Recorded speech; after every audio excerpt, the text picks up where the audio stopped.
This is a story about three things. It's about Fallodon Station. It's about Viscount Grey, whom, as most of you know, was a director of the NER, a one-time chairman, and it's also about his little station. He was a Liberal MP for Berwick for a long period of time, for 31 years. And he was also the longest serving British Foreign Secretary from 1905 to 1916, which is a record that has still to be broken. And as you probably know, he made the famous remark, "The lamps are going out all over Europe. We shall not see them lit again in our lifetime," as World War I broke out, despite all his efforts at starting a peace conference and everything. He was unable to do that. And he had his own private railway station at Fallodon on the northeastern in Northumberland. And let's take a look at it. There it is. That's a delightful photo that was taken, we think, probably just about the time the station closed. So in 1934, you notice it's still got its northeastern name board. And what there also is, if I can just, now then, what I want is that. There we are. And you see there's what looks like a little sapling on the platform in the garden. And we'll come to that later.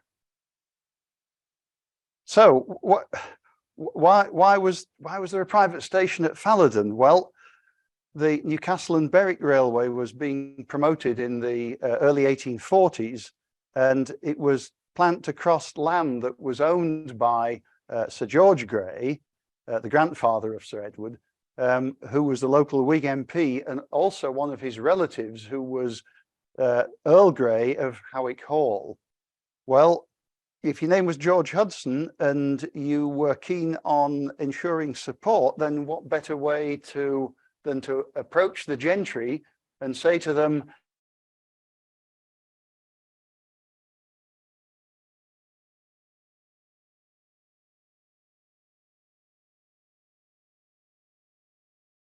and they built two. They built one at Fallodon and they built one at Little Mill, close to the family homes.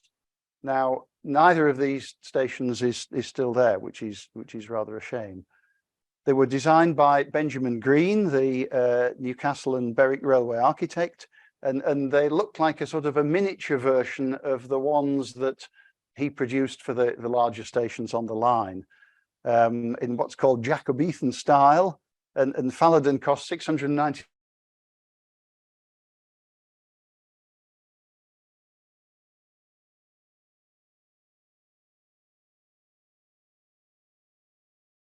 The station as it was originally built in 1847.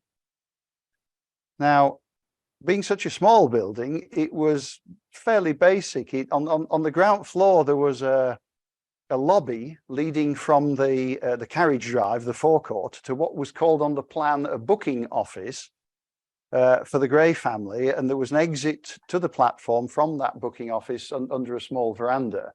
And of course, as his lordship had a gold pass, then he didn't need to book any tickets, but tickets could be sold at Fallodon, as we'll see later. The station master, well, that was fairly basic accommodation, probably for the 1840s, quite luxurious. There was a parlour, a living room, and a pantry. I suppose in the pantry is where you do your cooking. And on the first floor, there were two bedrooms. And I said at the start, originally built, the Northeastern actually added a bedroom in 1908. We're not quite sure why. We think it might be because one of the station masters had a larger family, but that's no longer completely clear. And outside there was a little open yard. There was a wash house, probably with a set pot to wash your clothes in, and there was an earth closet. And from the platform there was also a gents urinal. and that's pretty much it. On the up platform, there was just a very simple waiting room with, I think, a fireplace, but no other facilities. So one presumes that if his lordship was catching an up train, that he would wait in the more comfortable surroundings of the station building, and then perhaps be escorted across the line as his train was due. Well, this is Sir George Grey, and he spent quite an interesting political family. Sir George served 3 terms as Home Secretary, 2 under Palmerston, and his son George Henry was born in 1835, one of several children. And George Henry also had a son, grandson Edward, who was the person we're concerned with, the future Viscount Grey, and he was born in 1862. Now, there are no records of how often the family used the station in the early days, or indeed in any days. We know that Sir Edward used it sparingly. We don't know what George Senior and George Junior did.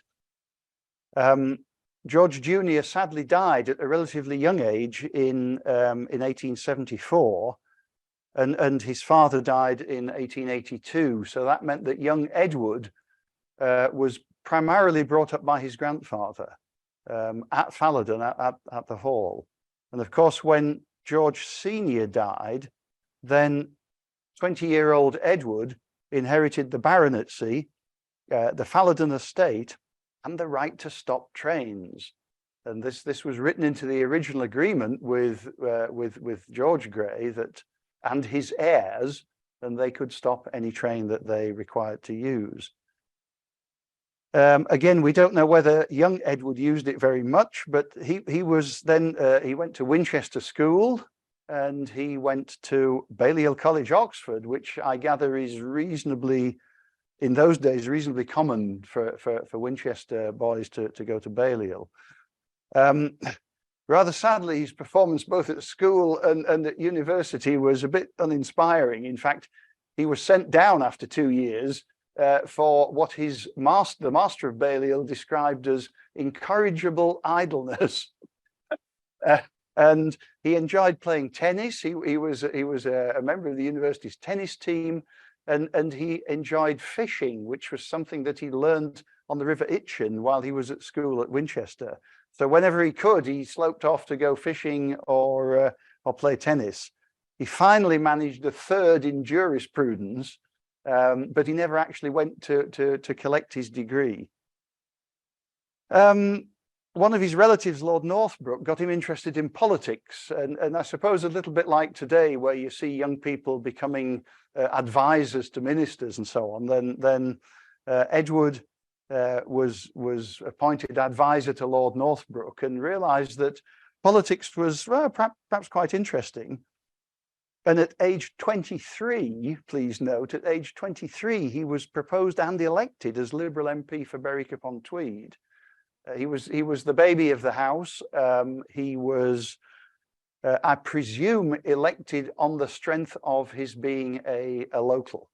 I think there's, I still find today there is a lot of affection for the Grey family in the area. They're seen as one of us, one of the locals.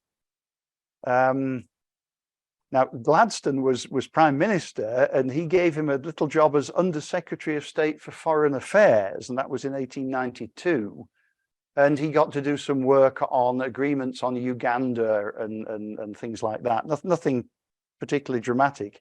Apparently, he had met Gladstone when his grandfather took him on a trip around Scotland by train.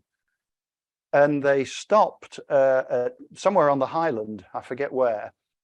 And an old gentleman got into the compartment, and Sir George engaged him in conversation and so on. And little Edward looked on at this rather old and forbidding-looking gentleman. It turned out it was Gladstone, who of course knew that Sir George was travelling and decided to join him on the train. So in 1898. Edward was elected to the Northeastern Board. Elections to the board were generally done after the death of a board member. I've not found any circumstances where somebody was actually removed from the board. And a chap called Henry Morton, who'd been colliery agent to the Earl of Derham, he died. And according to Sir Joseph Pease, who was the chairman at the time, he said, "We had a very large number of gentlemen who offered their services to this company." So I always thought that selecting board members was a sort of a little thing that, the board talked among themselves and said, well, we'll have him, he's good.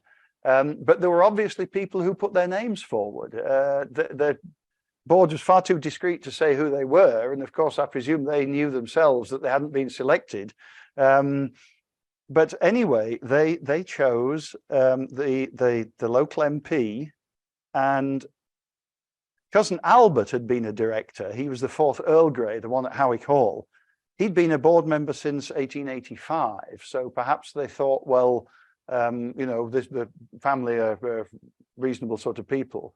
I think also that they were looking for a spread of political representation and business representation on the board. So of course, young Edward was a Liberal. Several of his colleagues on the board were Conservative MPs. And in August 1898, here in York at the shareholders meeting, Sir Joseph said that Grey will be a great addition to your service and will keep up the traditions of the Northeastern, which I think is rather nice, because he obviously thought that although he was a young man, that he was obviously interested in the railway. And I'd like to try and bring this out during the rest of the talk. And he was immediately elected to the traffic committee, and in fact he stayed on the traffic committee basically up until his death in 1933, with the exception of his service as Foreign Secretary, and we'll come to that. And he really didn't waste any time getting down to business. In November 1898, there's a newspaper report that he was not only but addressing the prize winners at the Gateshead NER Literary Institute. There was an essay competition and things like that. And Grey stood up and made a little speech. And one of the things he said, which I think is rather interesting considering his performance at school and university, he said, it's very important for you to have a recreation as well as a job. So bear in mind that whereas, you do a good job for the railway, but you also, it is important to have some sort of outside interest.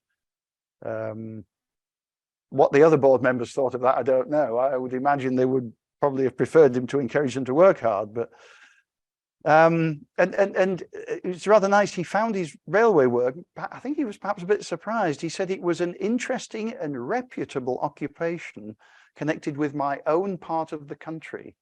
And he obviously enjoyed that. Now, hang about, press the wrong button. There we are. Now, board meetings were generally held here in York every 2 weeks. What happened was that the committees met on a Thursday. They then had a nice dinner at the Royal Station Hotel, and the business of the main board meeting was conducted the day after, on the Friday. And they stayed at the Royal Station Hotel, of course, as you might expect. And there's a rather nice note that Grey, writing from the Station Hotel to his wife back up at Fallodon, says that he took a stroll along the River Ouse after the dinner, and how delightful it was, and how he could hear the birds singing, and he felt completely out in the country. I presume at this time, the major carriage sidings at Clifton and so on hadn't been built, so you wouldn't have to walk far upstream to be right out in the country. And his love of nature and his love of particularly wild birds is something that we will also see.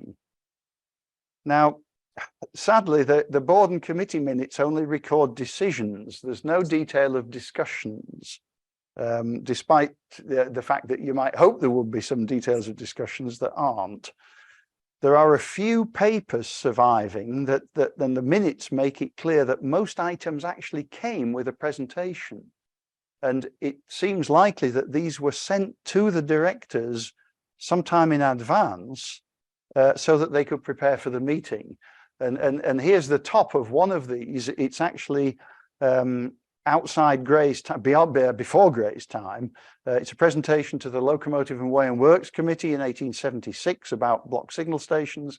And as you can see there, rather nicely, in the top left-hand corner, Henry Tennant has scrawled APPD, approved H. Tennant. And so that was then printed and sent to the board members for them to inform themselves before they had their meeting. Occasionally meetings were held either in Newcastle or in London. There's the cover of one of the minute books, and here we see the top of a page from the minute book there. You can see that there are, again, several notables there. The Right Honourable J.L. Wharton in the chair, Lord Armstrong, that's Elsick Lord Armstrong, Cragside, Mr. Hugh Bell, who at that stage hadn't been knighted, but that's Bell Brothers on the Tees, Earl Grey, Howick, the Right Honourable Sir Edward Grey, Baronet, and Viscount Ridley. So quite an august company. And you'll see there that it says, laid on the table the following documents, running off through passenger trains, fortnight ending 8th instant. So they obviously had some sort of report on presumably timekeeping or perhaps loading. And then rather nicely, the horse and provender returns for April. Because of course, all the distribution from the goods yards was done by horse and cart. So horses and provender for them were quite a significant item. And the traffic committee dealt with all sorts of interesting things, such as the appointment and the salaries of station masters, donations to retirees. Again, in those days, there were very few, if any, pensions. So if somebody had behaved themselves and was thought of as being a long-standing and loyal employee, then the board, at their discretion, would make what they called a donation. And then things like additional facilities for goods traffic and passenger traffic. And here we see another one. It says recommended that additions and alterations be carried out at the undermentioned stations, etc., shown on plans submitted. And again, it's such a shame that we don't have any of these plans. And you can see there, this one is at Holt Whistle, the existing shelter on the down platform to be removed and replaced by a wooden building, estimated cost £260. Yeah. So these were the sort of things that they concern themselves with. And there's often several pages of lists of station masters and their salaries, sometimes station masters being dismissed, generally for either intemperance or for having their hand in the till. These rarely make the local papers unless it came to court. And I suspect, a bit like today, then the railway wanted to keep it quiet that the station master had his hand in the till. Well, Gray lived up to Sir Joseph Pease's expectations, and when Viscount Ridley died in 1904, he was elected chairman of the board, and he'd only been a board member for 6 years. So this really was quite remarkable. And I think, again, it's a testament to the fact that he obviously threw himself into the work and enjoyed it, and obviously made a contribution rather than just sort of sitting there and raising his hand to say, I agree. However, he was a rising star in the Liberal Party, along with Richard Haldane and H.H. Asquith. And he was torn between the desire to, I think it's fair to say, to improve the world through his political activities, and the fact that he obviously enjoyed his railway work, and it provided a reasonable income. And in fact, his wife commented in a letter to a friend of hers that the salary as chairman was £2,000 a year. which again in 1904 is a substantial amount of money. And she said, I've ordered a new dinner service, and I think we perhaps need some new lights at the hall as well. So she was obviously quite pleased with her husband's salary. So the Liberals at this time, they were in opposition. And Gray found this very frustrating. And in fact, he said to another friend, it's a big job, but interesting. I'm not prepared to spend the next 20 years in opposition to the exclusion of definite and useful work like the railway. And there are several instances in his writing and correspondence where he says, I wish I didn't have to do all this political stuff. I wish I could have gone back to the railway, because he obviously liked it so much. Now, this was reported in the papers, of course, and the Leeds Mercury said, we congratulate the shareholders of the North Eastern Railway Company on securing so young and vigorous a chairman, yet we cannot forbear to hope that Sir Edward will continue to take a great interest in politics. And this was, oh, it's the wrong button again. There we are. It's interesting as well, I think, that Gray's political views and essentially those of his fellow directors were supportive of arbitration as a means of settling industrial disputes and issues. And in fact, the Northeastern was one of the, if not the first company in a railway company to permit the men to, there were men, to permit the men to bring a union representative to negotiations. And several other railway companies were highly critical of this, but the Northeastern felt that it was the right thing to do. Gray felt it was, and of course the Quaker Pease family also were very much supportive of that. And in fact, Gray wrote to a friend of his and said, I think your directors are wrong in not recognizing the union. The NER always met the officials of the union. In the long run, you can deal better with organized than unorganized labor. So I think that this attitude as well, we'll see, played a role in the tree. Let's move forward. Well, when he was appointed, the directors had agreed that if he were to be made a cabinet minister, which was being talked about, that he could resign his chairmanship. Now, not everybody had done that in the past. I think it was Viscount Ridley. When he was chairman, he was a cabinet minister as well, and said, well, you know, fair enough, no conflict of interest there. I don't know quite what he did if anything to do with the railways came up at cabinet meetings, but anyhow, Gray didn't think that was right. He became foreign secretary in late 1905, November 1905, and he parted company with the Northeastern as had been agreed. And another person had parted company with the Northeastern around that time as well, and that was Sir George Gibb. And that's the subject, I think, of a separate talk, but there's some quite interesting notes about Gibb going to, I presume, an interview with the, not Yerkes, forget his name, in London, and calling on Gray at the Foreign Office on the way home to York and saying, I've had this offer of, you know, a substantial amount of money, will the Northeastern match it? And Gray basically said, well, it's a super offer and I don't think we can. But of course, at that time, Gray was no longer, he was on the books chairman, but he had already essentially parted company with the railway. And I'm sure he thought, well, that's really an issue for the people in York to decide. Anyhow, Gibb left, as we know. And in 1925, looking back, Gray said, the year 1905 was one of the happiest of my life. The work of chairman of the railway was agreeable and interesting.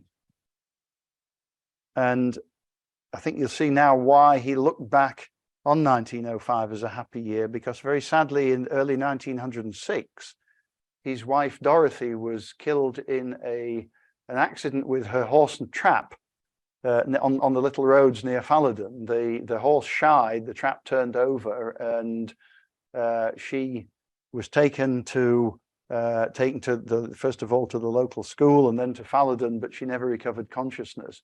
Gray got a telegram at the Foreign Office and got on the first train he could from King's Cross, which stopped at Fallodon Station, but his wife never regained consciousness. Oh, I keep pressing the wrong side of this. This will not do. And a special train was organised from Fallodon, and that conveyed the funeral party to Darlington, because Lady Gray had made it clear that she wished to be cremated.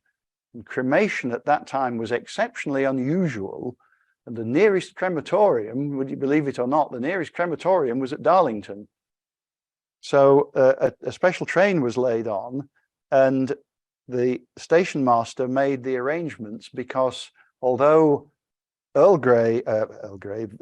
Edward Grey had a pass for the railway, some of his family didn't. And as you can see, Walter Ford, the station master, there's fortunately a copy of this, sent a bill to the undertakers in Alnwick, and you can see there's 1 first-class single to Darlington, 4 first-class returns. I presume they would be for family members. 5 third-class returns. I suspect that they might have been for 1 or 2 close servants at the hall. And then finally, rather poignantly, corpse, 83 miles at 1 shilling per mile. And he then got a telling off from the chief accountant in Newcastle, because he was, however much that is, £12 and 9 short in his submission the next month. And of course he had to write to the accountant and say, well, I'm sorry, but the undertakers haven't paid the bill yet. That was why. And Gray obviously missed the board meetings, and in 1908 he said to another acquaintance, if he left politics, I might do my railway work again. So he obviously liked that a lot. He did exercise his right to stop trains occasionally at Fallodon, which of course gave him some respite from the work in the Foreign Office. But he spent 11 years as Foreign Secretary during a period of tremendous turbulence and turmoil, and it took a toll on his health and particularly on his sight. He was told by his oculist in Harley Street that the only way to rescue his sight was to stop work for at least a year. And Gray said, well, I can't possibly do that. I have to carry on. And what you see in all his writings is this idea of service. You know, he was notable among politicians, and that's why I think he was trusted by all sides of the House of Commons, was that he was obviously not pushing to be the next prime minister or the next this or the next that. He was ambitious for change, but he was not ambitious for himself. So let's go back to the little station. And as I said, the facilities there were a bit sparse. There was a private siding actually on the upside, on the Crichtonbank side of the level crossing, for those of you who know it. And it's not a public delivery siding. I suspect it was used for coal and other consumables for the hall. There appears to have been simply a gate box at the level crossing until 1902. In fact, the first 2 station masters whose appointments we've come across are actually shown on the census as crossing keeper. So one man did the lot, presumably, which there probably wasn't a whole lot to do. Now, in 1902, they built a signal cabin, and this actually became a block post, and it was open continuously until after World War I. Now, the gates were kept closed across the road unless required for the passage of road vehicles. And that's the normal position of level crossing gates. And it was only if an exception was granted to allow them to stand across the railway that they could be left that way. The rules were such, it's called Rule 118, and Rule 118 exceptions were only granted to very busy roads. And of course, the lane at Fallodon was hardly busy. And there were very simple layout, home and distance signals each way, wicket gates and a gate wheel and signals for the siding. And there was no crossover. You didn't need one. There was one down at Criston Bank, barely a mile away. And here we have a view taken after the erection of the signal cabin. It's got a northeastern name board on the front, so I suspect it's around about 1910. You can see the signals in both directions are off. We're looking north there. The signal on the right is clear, and below it is Criston Bank's distant signal. And the siding is behind the photographer. And here's what I call a piece of distressed paperwork. David, I think this is in your collection, isn't it? David kindly allowed us to photograph it. We had to place the pieces very carefully, very, very carefully, so that they didn't fall to bits. It's a very fragile piece of paper. But interesting is this.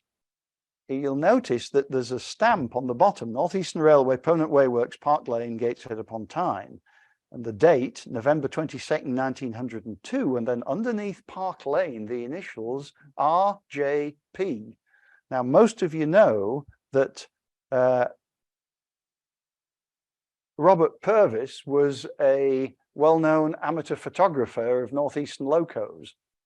And it worked in the signal engineers department until his retirement in the 50s. He was 15 when this drawing was done, so we presume he was an apprentice draftsman and that this was a simple job that they gave him to draw. And it's rather nice that his initials are on that. You can see there are further alterations were done. I think this was in connection with abandoning the siding, but rather a nice survivor.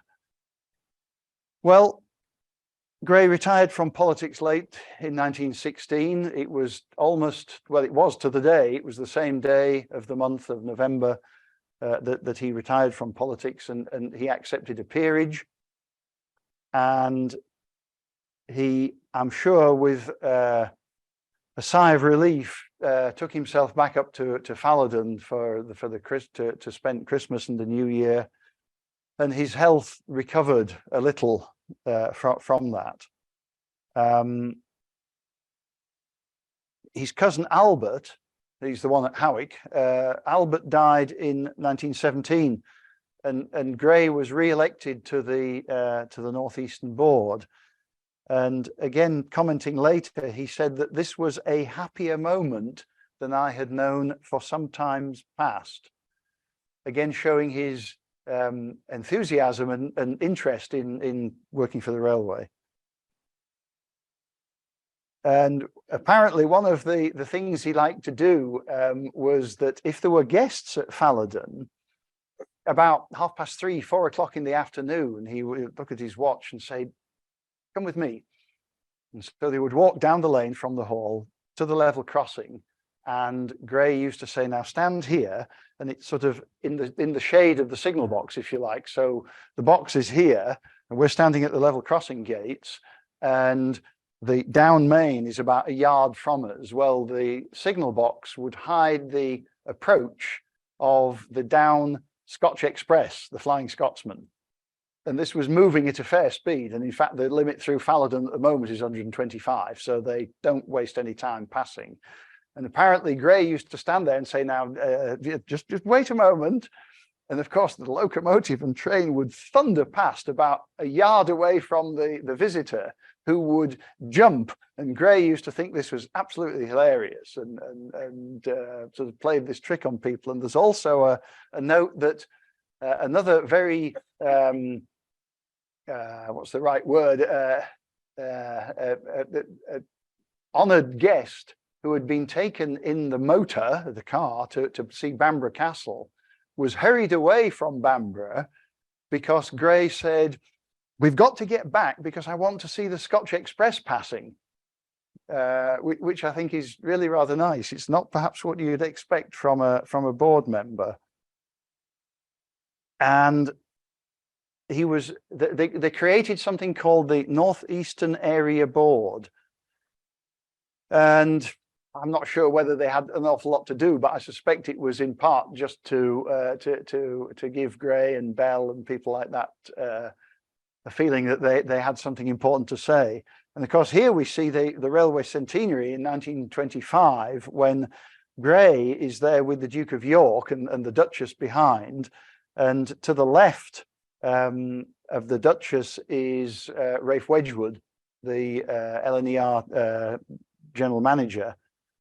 And Gray's suits in several of these pictures, I'm not sure whether he had them pressed, shall I put it that way.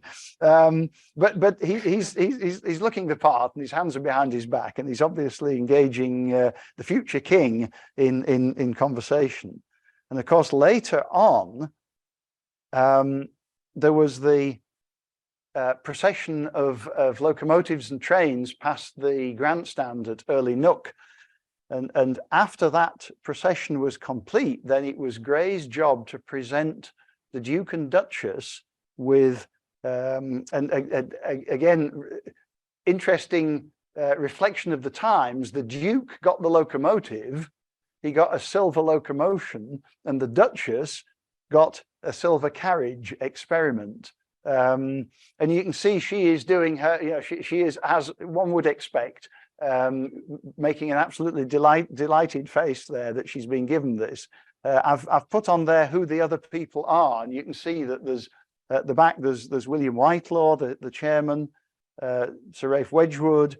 The rather forbidding looking lady on the far left is Lady Florence Bell, Viscount Gray, of course, and Sir Hugh Bell, and of course Sir Hugh, as I'm sure you don't need telling, was the father of Gertrude Bell, the explorer, and he lived at Roundton.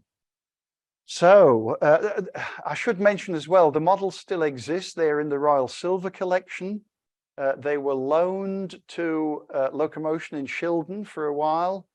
I have suggested to Darlington Borough Council that, seeing as they don't have the real Locomotion in 2025, they might want to borrow these two. And I hope that will come to pass.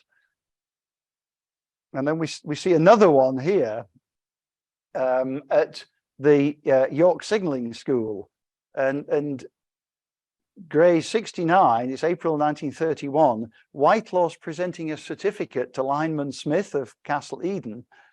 And on the far right are the little guy is Arthur Tattersall, the signal engineer, and the taller one is John Miller, the engineer. And you'll notice that John Miller is wearing his trademark tweed +4s.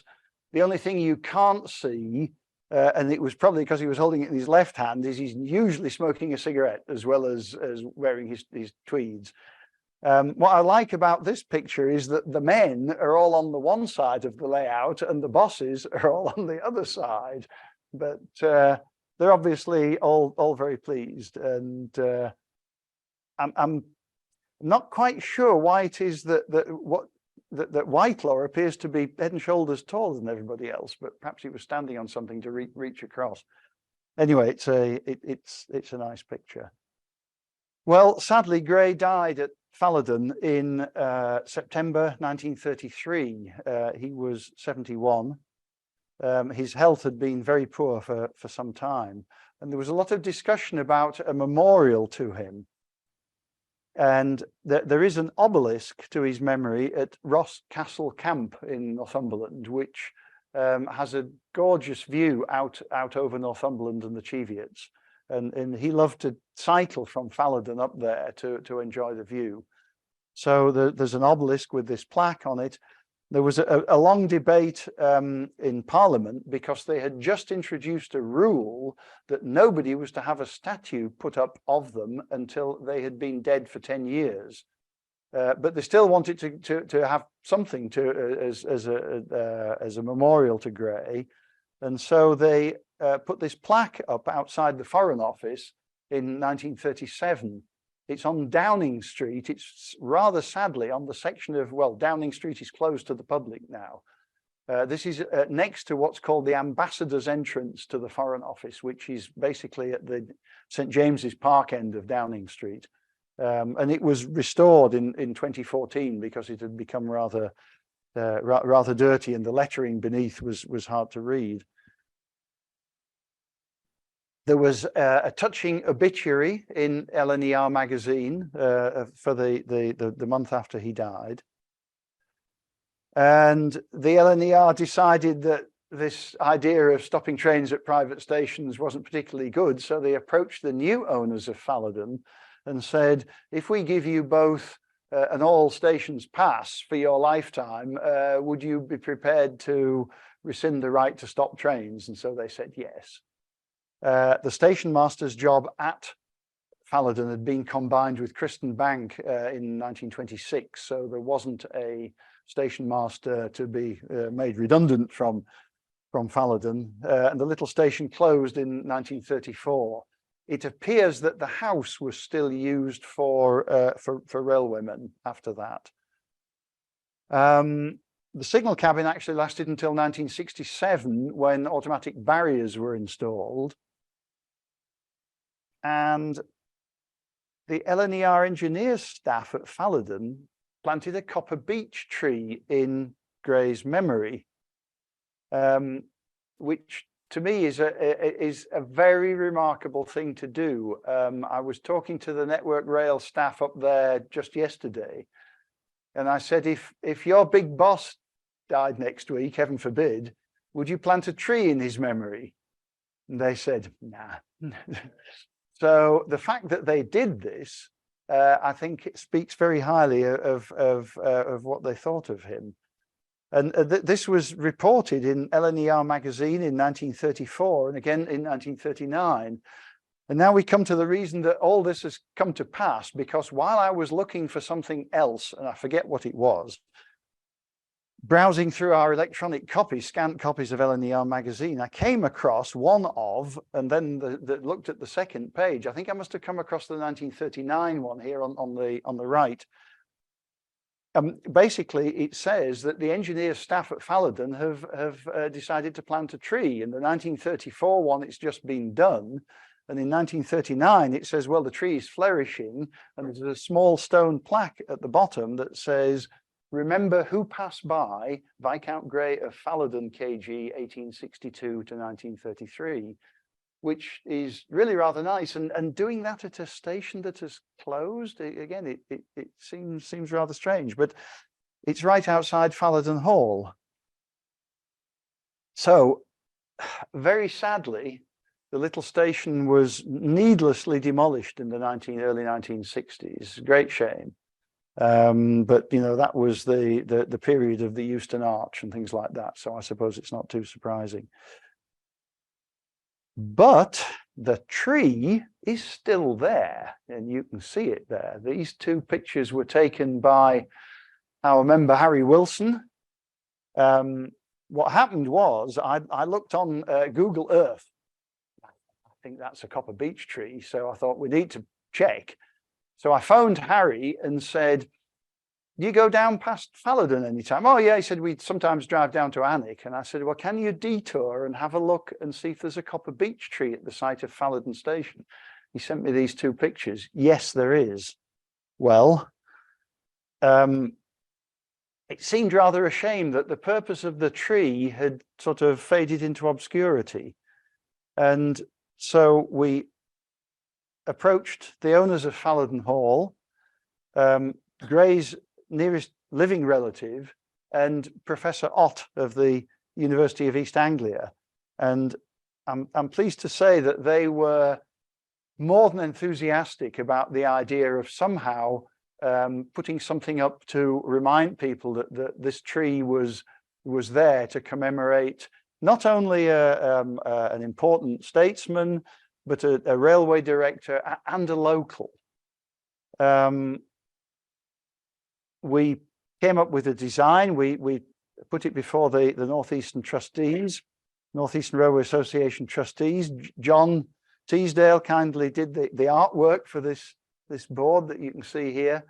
We agreed the wording with the family, with the Bridgmans at Fallodon, and also with Network Rail, because of course I think Network Rail was the most awkward, because we have to make sure that this doesn't say anything that's, well, I don't know what, controversial, or I mean, perhaps Gray was a slave trader or something like that. It turns out he wasn't, but he was a liberal, so you would hardly expect it. But anyhow, after a long drawn out process, Network Rail finally approved it. I'm afraid I had to name drop a little bit. I got Frank Patterson, the president of the Friends of the NRM, involved, and Frank wrote to his local regional manager friends, and they finally kicked the people in York into action, and I got my approval. And the board that you see here is due to be unveiled at Fallodon on April the 25th, which a date suggested by John Scott at a trustee meeting, and we all said, why? John said, it's Gray's birthday. So that seemed appropriate, even though there's mind you, there's the risk of this in July, even though there's the risk of either horizontal hail or 6 inches of snow in northern Northumberland in April, but we shall see. This picture was taken yesterday. It shows Paul Wood, who was the local off-track supervisor. I didn't know there was such a position. He's the local off-track supervisor. He lives at Criston Bank, and he and I test fitted the board to 2 sleepers that they have put up for us. We were planning on fastening it to the fence, and then we had a site meeting up there about 3 weeks ago, with Mark Bridgman from the Hall and with Paul and Paul's boss, and they said, doesn't look very good on the fence, and the fence isn't very strong, and all the rest of it. And so they said, why don't we put 2 sleepers up for you that behind the wall? That will be a lot better. And I said, well, we don't have any sleepers, I mean, I don't think I can get my, oh, it's all right, says Paul, I've got my eye on a couple at Chevington. So anyhow, and I said, well, who's going to do it? And they said, oh, night shift next week hasn't got anything to do, we'll put them on it. So night shift the following week put the 2 sleepers up for us, and they put they leveled the ground in front of where the board's going to be, and they've cleared a lot of scrub from around the trees, and they've also promised to prune the trees a little bit. This isn't the tree, it's off to the right. This is another one that's there, but they're going to prune them both, get them a little bit better shape. And there's the board for those of you who can't see. It's a little bit bigger. You can see we use the rather nice shot of of Gray and the Duchess of York. There was a rather forbidding photo of Gray looking very, very serious, and I managed to get a somewhat nicer one for him in the middle. We used the picture of Fallodon. John selected a nice coloured postcard of an express, which David Williamson took me to task over, because he said that's not a Scotch Express. And I said, well, it says it on the card. And he said, well, the card's wrong. But nobody looking at that apart from David and now me will know that. And LNER kindly provided a picture of an Azuma to show what they look like now. I don't need to tell any of you that train is actually moving away from you, but again, they look the same both ends. So apart from the tail lights, it's perfectly okay. So yeah, that's takes us more or less out of time. What I'd like you to do is to just listen to Sir Edward Gray's voice. There are a few films of him, very few. There's one very nice one, of a silent one, of him opening the Northeastern Cottage Homes at Wetherall, near Corby, Wetherall, in 1925, I think. And there are 1 or 2 newsreel films of him. This particular one was at Aire Force in the Lake District, and one of his former colleagues, Sir Cecil Spring Rice, had died, and they erected a bridge at Aire Force in his memory, and they asked Gray to dedicate it. So I'll play this for you. Incidentally, neither Professor Ott nor the surviving relatives had heard this before, and they were absolutely over the moon that we found the sound recording of him. So here we go.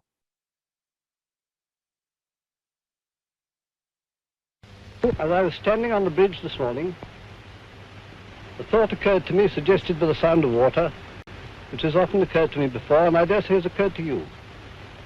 When you are standing in the sound of water, you stand or sit still in it for some time, you get a sense that you are in a place secluded from the outer world. The sound of water seems to shut out everything of the outer world, so that the place becomes a sort of shrine.